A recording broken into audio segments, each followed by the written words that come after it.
Good morning, everybody. It's finally here, the day that everybody's been waiting for. It's actual enshrinement time, and of course, the folks of Canton continue to throw out the red carpet, or in this case, the road carpet, because they've got a big parade this morning with all of the Hall of Famers, some amazing vehicles, including this car that is 100 years old. Melvin, does the horn still work? All right, and Melvin said he bought this brand new, has only 2 payments left on it. The rest of the cars behind it, we see Roger Craig's car up there, so we're gonna try to talk to these guys a little bit behind the scenes before they get out there, and of course, after we do that, we'll move over to the stadium for the actual enshrinement ceremony. A long day, an exciting day, and we've got it for you right here on the Dave Stevens Show. LT, what's this still mean to you, being a part of all this? You know, it's a tribute to the guys that have done everything possible to be the best at what they do. So I'm just here to say, job well done. You know. What are the stories like, the running backs that you crushed and the quarterbacks that you killed? I mean, what are those stories like when you guys get together about what you did? Everybody is a better player when they meet together and stuff, especially after 10, 15 years. Everybody was a great player, so I mean that's how it comes out. How has the league changed, though? I mean, you guys could hit, you guys could do, they've obviously for safety reasons, but the game has changed a lot. Oh yeah, the game has changed a lot. I mean, I don't know if I could play in this era, but it's still fun to watch. Yeah, your hits would now be considered, there'd be flags every play. I would have a lot of problems. You know. Well, thanks. Do you enjoy this? Do you still enjoy being a part of this? Yeah, still enjoy it. All right, thanks. Well, Charles, I mean, does being a part of this pomp and circumstance, does it ever get old for you? Oh, no, I enjoy it. I believe that, you know what, you got to, in order to receive, you got to give, and the Hall of Fame have given me, so I just want to give back. A little dangerous, though, sitting on this car. They don't have you buckled in. I mean, your driver's not going to speed up or anything, is he? I don't think so, and I'm fat, too, so I ain't going to move that quick. What is it like, though, for you to come back, the guys that you battled against in the trenches and worked so hard to try to beat, you all come together and you have this camaraderie like the old days? Yeah, you know what? It's that ultimate respect you have for each other, and you know, the body work. You know, I'm not a brother to everybody's here, because you know, some of them try to hurt me, but you know, we share the blood and tears out there on the field, and our commitment and resolve, you know, got us here. And you are the only one with all the rings. Like, you have the most Super Bowl rings by a defensive player. What does that feel like for you to have known you had that success on those teams?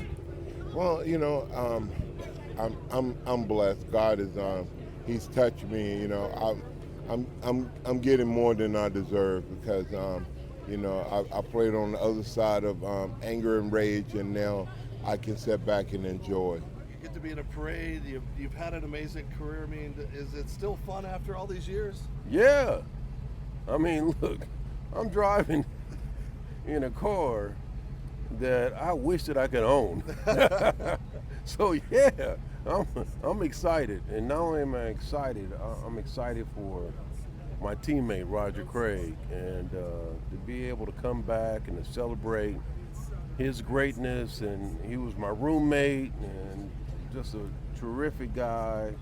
And yeah, I'm very thankful to be able to come back and to be around this city and Canton, and just a lot of good things that have happened over the last 48 hours. And it's been great to see you and Jerry and Joe. I mean, it's like you guys could throw the pads on and play a team. I don't know about that, but I will say this. It's great being around those guys. They're very inspirational, but also just good men. You know, our owner, Eddie DeBarlo, good man.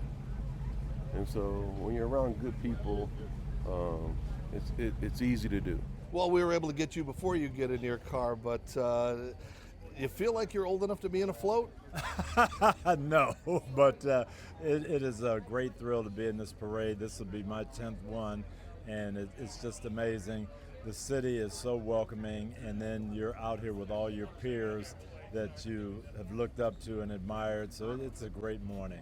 Now, I know you're big on giving back, and this class has a lot of those type of guys. A guy like Larry Fitzgerald with his character, I think he's done more off the field than he has. So what is it like to be a part of all of this?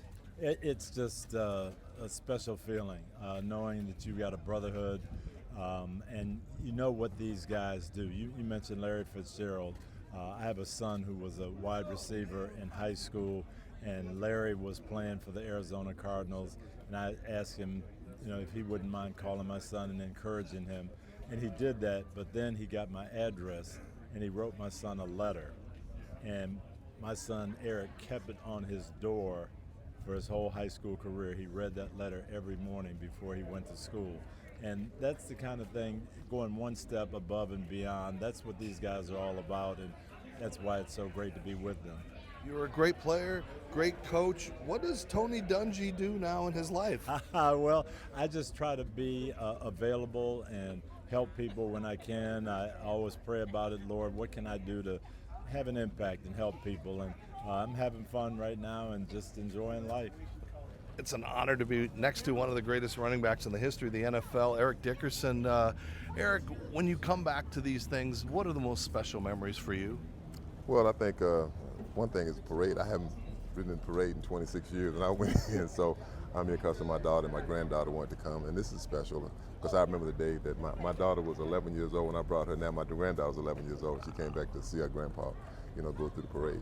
What's the best part of this weekend when you see the guys that you played against and battled with? I mean, that camaraderie. What do you come away with when these guys get together? Talking about the old times when we played against each other. I was talking to Andre Tippett last night, and I said, man, when we played, people always ask me, what's the worst, the hardest defense you played against? I said, the New England Patriots.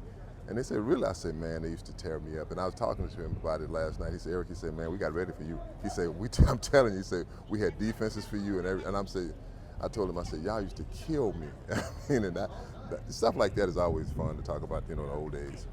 Now, you were one of the greatest running backs ever. Everybody talks about comparing themselves to Eric Dickerson. Are there any current running backs that you see maybe a little bit of you in? It's very few big running backs. Adrian Peterson when he played. I can't think of this guy plays for Tennessee right now. I can't think of the big guy, 22. It's not a lot of tall backs. It's really not. I mean, most running backs are 5'7", 5'8", maybe 5'10". I was 6'3", and I was a track guy. I ran track, but I was a football guy first. And I'm not saying I'm special or anything like that, but I was an anomaly. I was kind of different because people said I shouldn't have played running back. I should have played tight end and all that. I said, no, I played running back because I liked OJ. He was a running back, so I said I can play it too. Well, you've done a great job. Make sure they buckle you in, though, if you're sitting on the back of that. We don't want another injury or something, right? I know that's right. I'm too old now. Thanks, Eric. Larry, I had a minivan all ready to go. Yeah, man. What's up? No. Can you pull me? You going to pull me behind? Luke, you're younger than all these guys. Have they been giving you grief or teasing you a little bit about being the kid here? No, yeah, I certainly am the youngest guy in most of these rooms around here, but it's an honor to be here with these guys. And what was it like? Were you in awe last night meeting some of your heroes and being a part of that? I mean, tell me what that fellowship was like. It's just good to be around all those guys and a lot of guys that grew up watching, and looks like we're moving out on here. But I grew up watching a lot of those guys, and it's great to be there with them. Thanks. As if being at the parade this morning and talking to all the Hall of Famers behind the season wasn't good enough, we are here now actually in the stadium for the actual enshrinement ceremony. Yes, they got their gold jackets last night. They're currently introducing all of the Hall of Famers. There are so many friends, families, babysitters that are here to represent for these families. In fact, I caught up with Larry Fitzgerald's old coach, Bruce Arians. Well, I don't think any of this surprises you. You actually got to coach this young man. What are some of your memories of Larry? Larry was the most accountable player I've ever coached. He never missed practice, never missed a game. You could always count on him. You're going to get his best every single day. And he's a better human being than a football player. Yeah, it's always the people talk about the on-field stuff, but what he's done with his charities, I know he loves to travel a lot. He might be one of the most cultured NFL players I've ever seen. So how did that relate to his game and that intelligence? Exactly. I mean, that part of it is such a huge part. Larry never made a mistake, and always did everything right. And yeah, he was a worldly guy. You have any good Larry stories quickly? What's that? Any good Larry stories quickly? Yeah, when I tried to talk him into being a slot receiver, he didn't like that one too much. To say, look, I swear to God, I'll get you 100 balls and maybe 20 touchdowns. Okay, I'll do it. Thanks, Coach. Appreciate it. All right, well, Jimmy, you know this guy a little more than most. What are some of those great memories with you and Drew? I mean, for me, coming into the NFL, knowing nothing about the game, I'm sure frustrating on his part, but I never really knew. You know, that's just the kind of person he was. You know, he never tore me down. He never said anything negative. Anytime I didn't understand or I didn't know what to do, he was always positive about it. You know, talking about, you know, how I'm going to be the next Antonio Gates and how he played with him. You know, how much potential I had as long as I was willing to follow him and work like he did, man. He was a true leader that led by example first before he ever spoke. I know you guys did a lot of work in those meeting rooms. So what were some of those conversations like as you guys got into that game planning? Him and Sean together was something to really record. You know, they were really savants of the game. You know, how we're implementing all the different personnels, our motion shifts. They had things down to such a detail that if it was that many steps, you had to be on it, because Drew, a lot of the times, he was throwing blind. You know, like if you ever saw us in pregame throwing the ball, we were running full speed routes, and that's because he threw the ball differently, really on target to each one of us, because we're all different sizes, but also he knew how long my stride was, and if he needed to speed up or slow down his footwork, and that's how precise he was. That's how much work he put into the game. Talk about not only the on-the-field stuff, but he's given back so much to the community and just a workhorse that he is so beloved. This is such a great celebration. It is one of the greatest celebrations that New Orleans ever had. You know, he brought so much hope, so much light to the city, and he was a real reflection for us young guys. You know, that's why I do so much in the community now, is because of his example and what he was able to do for the city and for the people of New Orleans. Presenting Larry Fitzgerald for enshrinement in the Pro Football Hall of Fame, his son Devin Fitzgerald.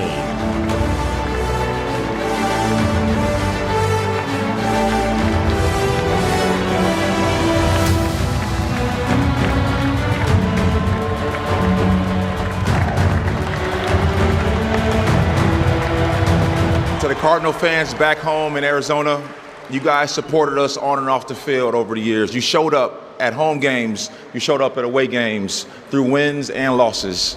It's been 22 years and counting, Arizona, and I'll spend the rest of my life trying to replenish the well of goodwill I have been lucky enough to drink from. As all of you know, this journey is never about one person. It's always about the people who show up for us, and there are two people who came into my life through my father's influence. First was the late Coach Dennis Green. Coach Green saw something in me at 14 years old, and he gave me my first job as a ball boy for the Minnesota Vikings. And boy, he used to get on me, Fitz, get that ball on the right hash. I would always mess up the spot in the ball on 7-on-7 and team drill. But 7 years later, he forgave all of that when he became head coach of the Arizona Cardinals, and I became his first pick in Arizona. I want to acknowledge my other four head coaches, Ken Wisenhunt, Bruce Arians, Steve Wilkes, and Cliff Kingsbury. You and your coaching staffs contributed to this journey in your own way, and it means a great deal. Wiz and BA, you two coached me in my prime, and I hope you know how special those years were to me. And I would not be on this stage without you and your staffs. I can't mention every single person who nurtured me during my football journey, because I'd be up here all day just like my guy Ray Lewis was 8 years ago. Ladies and gentlemen, presenting Luke Kuechly for enshrinement in the Pro Football Hall of Fame, his father Tom Kuechly.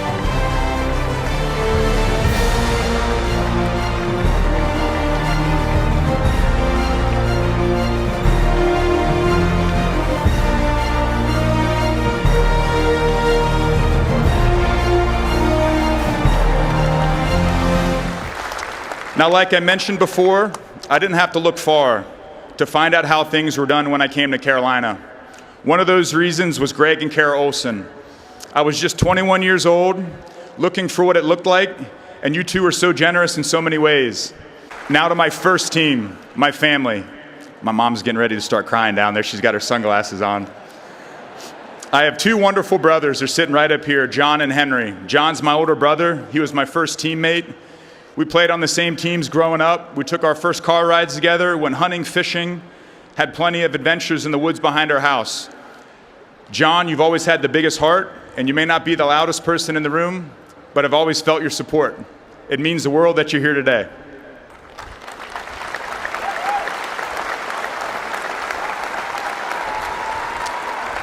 To my younger brother, Henry, we are 7 years apart, but I look to you for motivation.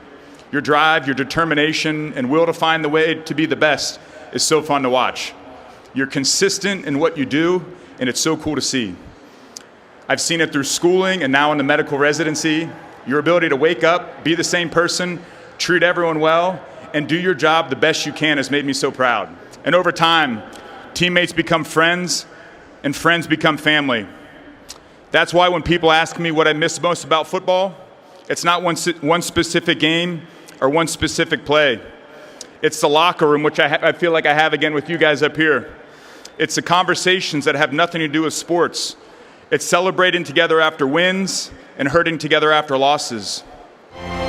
Ladies and gentlemen, presenting Adam Vinatieri for enshrinement in the Pro Football Hall of Fame, Indianapolis Colts co-owner and CEO Carly Gordon.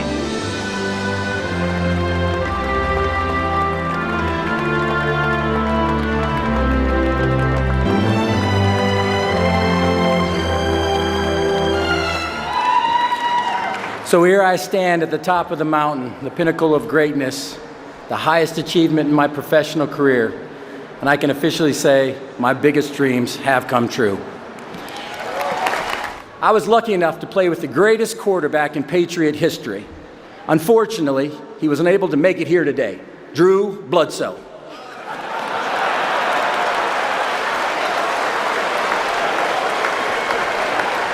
To my teammates in Indianapolis, from the very first season with the Colts, I had the privilege of helping bring the first Super Bowl to the city of Indianapolis. That will always be one of the greatest memories of my football career. But what made it truly special was sharing that journey with all of you and celebrating it all together with you. I'll never forget the energy, the excitement, and the pride that swept through the city. And Peyton, thank you for generously donating your forehead for today's teleprompter.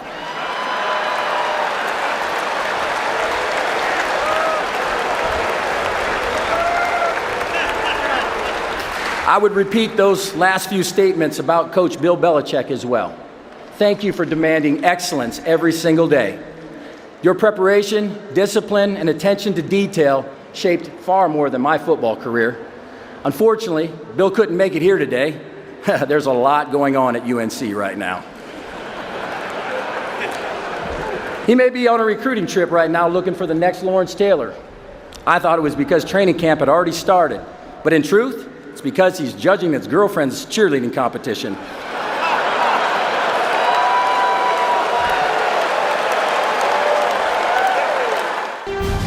Ladies and gentlemen, presenting Drew Brees for enshrinement in the Pro Football Hall of Fame, his former coach, Sean Payton.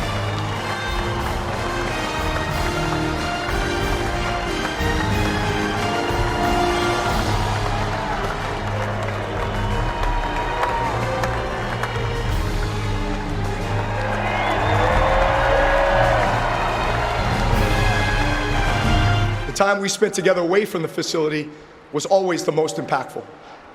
The offensive line dinners every Thursday night, supporting each other's charity events, the trips and holidays spent together, our Bible studies.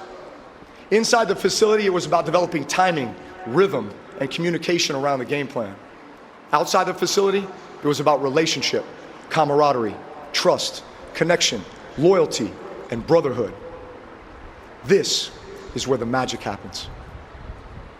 Through life in the locker room, my Saints teammates became family to me and powerful influences on our children. Yes, it was for the love of the game. Yes, it was a relentless attempt to master my craft. Yes, it was the grind and the challenge of preparation and the thrill of game day. But you want to know what it really was? For the love of my teammates.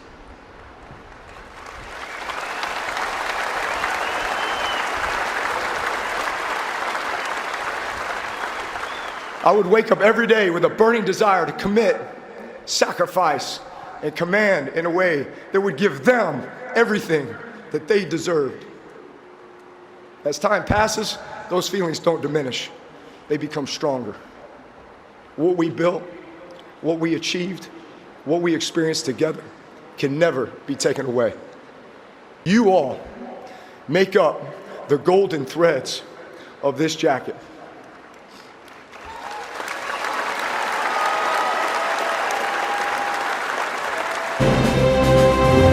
Ladies and gentlemen, presenting Roger Craig for enshrinement in the Pro Football Hall of Fame, his former teammate Jamie Williams.